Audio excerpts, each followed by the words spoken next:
Ayer nos tocaba dar la atroz noticia de que un nenito de 6 años había sido asesinado a golpes. Con el correr de las horas, la noticia, lejos de atenuarse, cada vez se vuelve más dolorosa, porque hablamos de fallas institucionales, hablamos de una investigación que tiene su círculo centrado en lo más íntimo que tenía este niño, que era su mamá y la pareja de su mamá. Vamos a ver este informe que refleja lo ocurrido en el día de hoy y también los antecedentes que había con una golpiza que había sufrido este niño el año pasado, en octubre del año pasado. Nicolás Almada tenía 6 años y ayer fue asesinado en su casa de Civils al 6300. Con el correr de las horas, la Fiscalía focalizó la investigación en el círculo más íntimo del niño, su padrastro y su propia madre. Aparentemente falleció producto de múltiples golpes de violencia física que se ejerció sobre su cuerpo. Estamos aguardando los resultados de la autopsia para poder precisar concretamente la causa de la muerte y la naturaleza de las múltiples lesiones que tenía. Se pudo determinar que habría tenido cierta participación, responsabilidad, digamos, en los golpes que recibió este nene, la pareja de su mamá, por lo cual él se encuentra detenido desde el día de ayer y asimismo, bueno, estamos evaluando la responsabilidad que pudo haber tenido la propia madre también, por lo cual ella desde el día de ayer se encuentra arrestada. Hemos determinado que hubo antecedentes de violencia previos, tanto en contra del niño como de su hermana, bueno, todo lo cual veremos si incide de alguna manera en la investigación puntualmente del hecho que aconteció ayer y que terminó con este resultado mortal. ¿Había antecedentes previos de violencia? Sí. El 27 de octubre del año pasado, el propio director de la LACIA confirmaba su ingreso con cintazos y moretones en diversas partes del cuerpo. Sí, es un paciente que ingresa derivado del hospital Miri López, en compañía de su abuela, con hematomas en diversos lugares del cuerpo, en cara, en tronco. ¿Había sido golpeado con algún objeto contundente, golpe de puño? Sí, la verdad que no se pudo confirmar, aparentemente con un objeto contundente, ¿no? ¿Él hace algún relato? ¿Se lo pudo escuchar? ¿Comentó algo? Lo que comentaban un cinto, pero bueno, nosotros no pudimos corroborar nada, pero eso será para investigar. ¿Las lesiones sobre todo en el rostro, en otras partes del cuerpo? En el rostro y en el tórax. Nicolás estuvo internado debido a la violencia que ejerció su madre y por ese motivo él y su hermana de 10 años fueron separados de su hogar. El trabajo de la subsecretaría es evaluar cómo es la convivencia de ese niño en ese grupo familiar.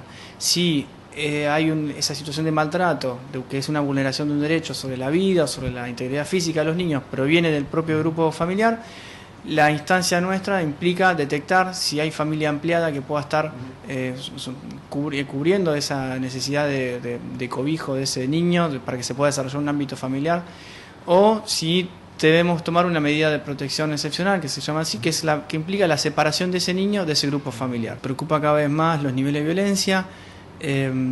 A partir de eso tiene que ver con el incremento de medidas excepcionales que se van tomando. Nosotros en este momento estamos trabajando con alrededor de 700 niños en toda la provincia que han sido separados de sus grupos familiares. De esos 700, 400 están hoy en instituciones de alojamiento y hay otros 300 en cuidados familiares. Algunos son familias solidarias, otros son propias familias ampliadas. La pregunta que desde ayer nos hacemos todos es: ¿qué hacía Nicolás y su hermana nuevamente con su madre? ¿Quién debió controlar y no lo hizo? ¿Por qué hoy debemos hablar de una muerte que pudo haberse evitado?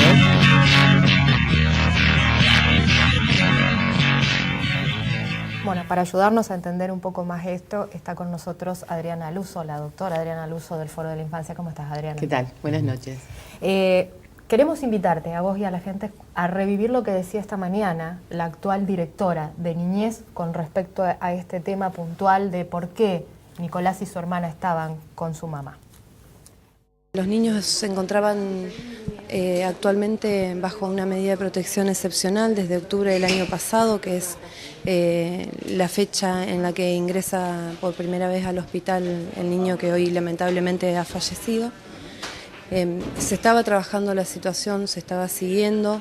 Este nene se encontraba alojado en el marco de la familia ampliada, no debió haber estado en la casa de su madre. En lo que sí se estaba trabajando era en la revinculación de esta madre con esos niños, en virtud de el trabajo y el plan de acción que se había establecido y porque la revinculación con el núcleo, con la familia nuclear, es la primera opción que marca la ley como forma de trabajo. ¿Y acá fallaron los controles para que no se cumpla esto? ¿Qué fue lo que pasó? ¿Qué explicación tienen ustedes? Es justamente lo que estamos tratando de establecer. Si hubo falla en el control, si hubo alguien que no brindó la información correspondiente, la familia que alojaba a los niños tenía muy en claro cuál era la responsabilidad y hasta qué medida esta madre se podía vincular con estos niños. Pero en virtud de que esta madre había generado acciones positivas, había intentado llevar adelante un tratamiento psicológico que estaba siendo evaluado como positivo por la terapeuta y que esto estaba ocurriendo desde el mes de febrero hasta la fecha, se estaba produciendo la revinculación, pero esto no implicaba de ninguna manera que esta madre pudiera tener a esos niños con ella. El control no reflejó que estos niños ya no se encontraban alojados, que esto sería de fecha muy reciente, y es lo que estamos justamente tratando de establecer. ¿Implica abrir un sumario? Implicará la evaluación de qué es lo que falló y en el caso de considerarse que hay alguien que haya sido responsable de esta situación, no lo haya informado o no lo haya trabajado correctamente, seguramente que sí. ¿Cuándo fue la última visita que se realizó al grupo familiar de parte de la Secretaría? Estuvieron haciéndose visitas hasta finalizado el mes de octubre, que es también ahí cuando se reciben y se piden los informes al centro educativo, por ejemplo.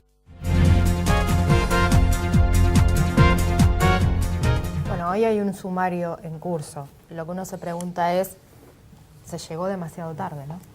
Y sí, la verdad es que desde el foro de la infancia estamos consternados, estamos tristes y vamos a seguir reclamando sobre lo mismo que venimos reclamando a lo largo de este año, y es que se declare la emergencia de la infancia santafesina. Sin dudas, en todo este mecanismo que se aplicó con este caso, hubo algo que se rompió y llegamos a este final.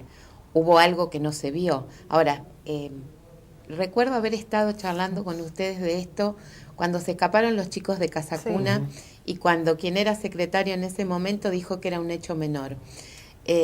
Siempre el hilo se tiene que cortar por lo más delgado. A ver, las políticas de infancia son eso, son decisiones políticas. Uh-huh. Y eso es lo que no está pasando en nuestra provincia. Parece que siempre venimos y manifestamos de la misma manera. No está pasando en nuestra provincia y no está pasando en nuestra ciudad. Tenemos una ley de protección integral de derechos que llevó muchos años para que se promulgue. Es una ley que tal vez es muy extensa en algunas de las uh-huh. cuestiones que tienen que ver sobre todo con los distintos estamentos que hay que armar para poder llevarla adelante. Pero hay una cosa que es clara. El primer nivel de atención le corresponde a municipios y comunas. Nosotros vivimos en una ciudad que no hace nada por la infancia. Porque, a ver, para llegar a algo tan horrible como lo que pasó con este nene, tiene que funcionar el resto, uh-huh. Y no funciona. Acá no funciona la prevención, acá no funcionan las capacitaciones. A veces nos pasa no solo con la Subsecretaría de Niñez, pasa también con el área de educación. No saben qué hacer cuando se encuentran con casos como este. Sin ir más lejos, hace 1 o 2 semanas, a nosotros no sé si es referente es la palabra, pero nos conocemos, uh-huh. La gente que trabaja, que estudia, que se preocupa por estas cosas, seguimos siendo siempre los mismos. Recibo la llamada de una escuela, que había llegado un nene muy golpeado. ¿Qué hacemos? El Ministerio de Educación de nuestra provincia dice que tiene equipo, existe un equipo sí. Interdisciplinario, existe un equipo que tiene que abordar estos casos. Ahora, es necesario que me llamen a mí, que sí, nos conocemos y en el ámbito somos los mismos, para preguntarme qué hacemos que recibimos un nene muy golpeado. Eso es porque no sabían qué hacer, digamos. No saben qué hacer, porque los mecanismos no están aceitados, porque y digo lo que dije recién, esto es una decisión política. ¿Hay recurso humano? Lo hay. ¿Está capacitado? No sabemos si está capacitado, porque esto de que se les haya escapado, como dice la funcionaria, este detalle de que sí, qué pasaba, qué no pasaba, hay un antecedente de violencia. Se estaba trabajando, estamos de acuerdo. Ahora, evidentemente, quien estaba trabajando con esta mamá, tal vez no pudo verlo, no llegó. Bueno, sigamos, profundicemos. Si no ¿Se puede trabajaba este psicólogo solo con la mamá, Adriana, o también con la pareja? Porque obviamente la mamá puede ir a todas las charlas, a todas las sesiones con los psicólogos, pero el estado psicológico de la pareja es otro. Exactamente, porque precisamente cuando estamos hablando de salud deberíamos trabajar con el grupo familiar. Justamente esta mañana estaba en un CAF charlando con las mamás y hablábamos de esto, del grupo familiar, del núcleo familiar, de lo que implica el grupo familiar. Antes, hace muchos años, era mamá, papá y los chicos. Hoy son los tuyos, los míos, los nuestros, los que yo traigo, los que vos aportás, digo. Pero el núcleo familiar, el concepto de lo que es una familia sigue siendo el mismo. Es un grupo de gente que tiene un objetivo en común. El objetivo en común es tener la mejor calidad de vida que se pueda. Y si vamos a trabajar con este tipo de casos, teniendo un antecedente de violencia, deberíamos trabajar con todo el grupo. Lamentablemente, desde el foro seguimos proclamando lo mismo. No hay decisión política. La infancia cada vez está más desprotegida. No solamente es un niño muerto asesinado a palos. Hay niños abusados. Seguimos con los mismos casos de adopción. Seguimos con las instituciones llenas de niños. Está bien, estamos de acuerdo. No hay que institucionalizar. Ahora, ¿qué hacemos con los chicos? ¿Los alojamos en hoteles? Porque terminamos haciendo eso. Terminamos sacando al niño de un contexto de violencia, lo traemos y lo ponemos en un hotel porque no tenemos a dónde llevarlo. Tenemos instituciones con capacidad para 15 chicos, con 25, 30 chicos, desde 1 año y medio hasta 16 años. Tomemos la decisión política. ¿Por qué es eso? ¿Qué decisión política, perdón, Leo, qué decisión política hay que tomar, Adriana? Profundicemos. Primero, profundizar el trabajo en infancia capacitando a la gente que está trabajando en esto. Trabajar con abuso y maltrato. Hay una estructura que tiene, sabemos que hay una guardia para estos casos. Que a vos te llamen a las 2 o las 3 de la mañana o a las 5 de la mañana o a las 2 de la tarde para decirte tenemos que hacernos cargo de un caso de maltrato. Cuando hace poquito tiempo te recibiste de psicóloga, de asistente social, de acompañante terapéutico. Cuando no tenés capacitación, es muy difícil afrontarlo, es muy difícil sentarse delante de alguien que te esté contando cómo lo abusaron. Nosotros, yo hasta el año 2004 formé parte del Comité de Maltrato Infantil del Hospital de Niños. Éramos un equipo donde había médicos, psicólogos, enfermeras, abogados, asistentes sociales, que estudiábamos para esto, que no hacíamos terapia,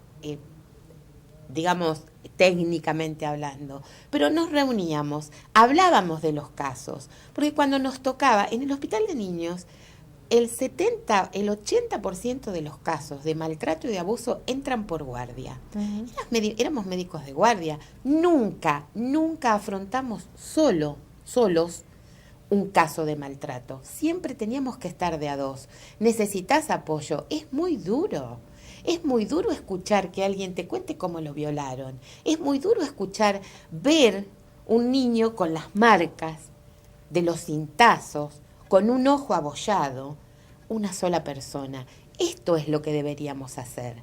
Un lado. ¿Esto dejó de hacerse? El Comité de Maltrato en 2008 dejó de trabajar por miles de circunstancias, pero, sin embargo, se siguen pidiendo peritajes, al menos hasta hace un tiempo, se lo seguía utilizando a los profesionales que alguna vez formaron parte de este comité como peritos de parte de la justicia. No aprendemos. No nos enseñan. Esto de la infancia es una pasión.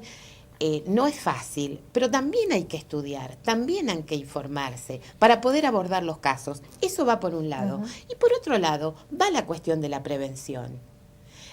Tenemos que hacer prevención, pero prevención se hace en la calle, prevención se hace recorriendo, prevención se hace sentándonos a charlar con los grupos. Esta mañana charlando con 10 o 12 madres. Es terrible, fíjense, hablábamos de crecimiento y desarrollo de los chicos.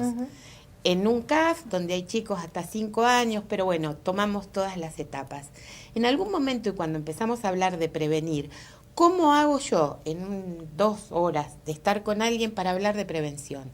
Tratando de que entiendan, de que veamos la manera de que los chicos aprendan a decir que no.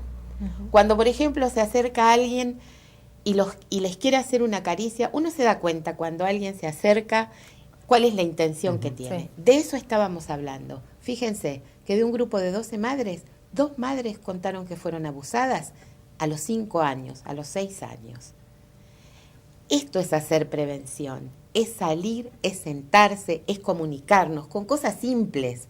Para hacer prevención no necesitamos tener armada una parafernalia de programas y demás, pero sí tenemos que aprender.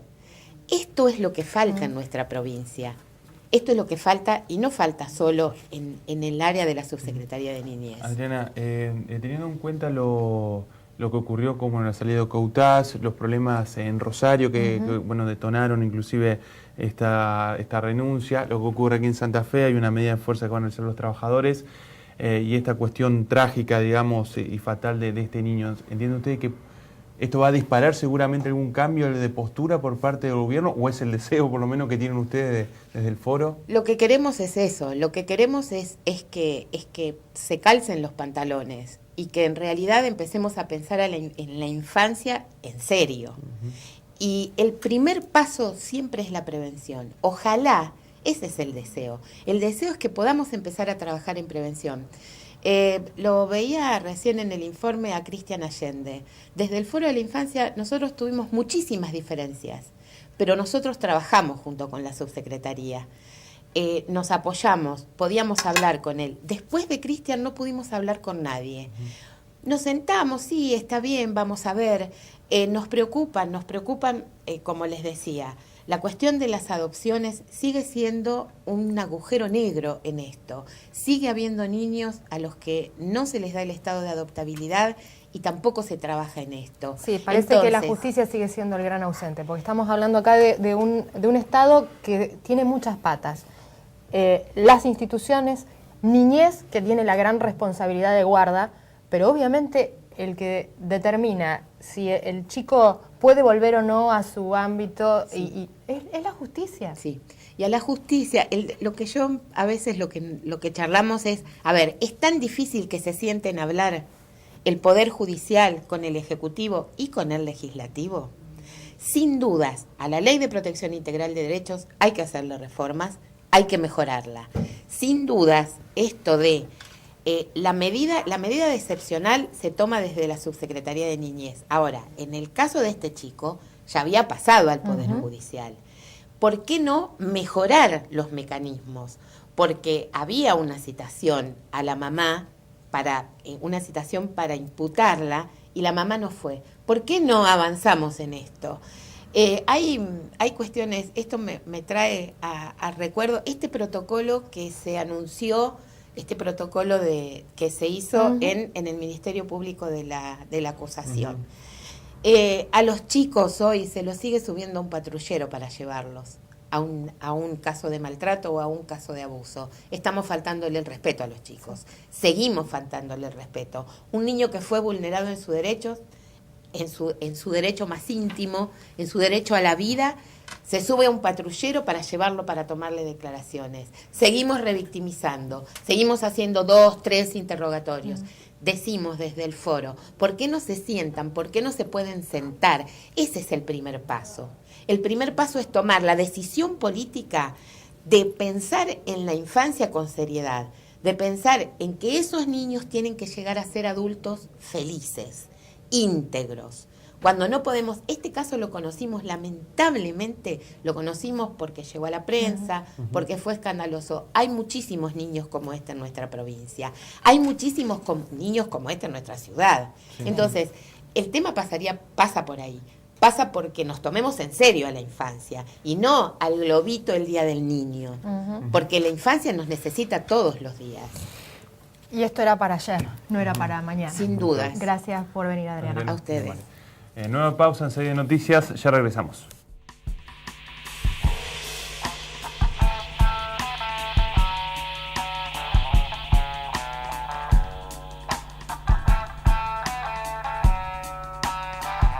The seat's so scary.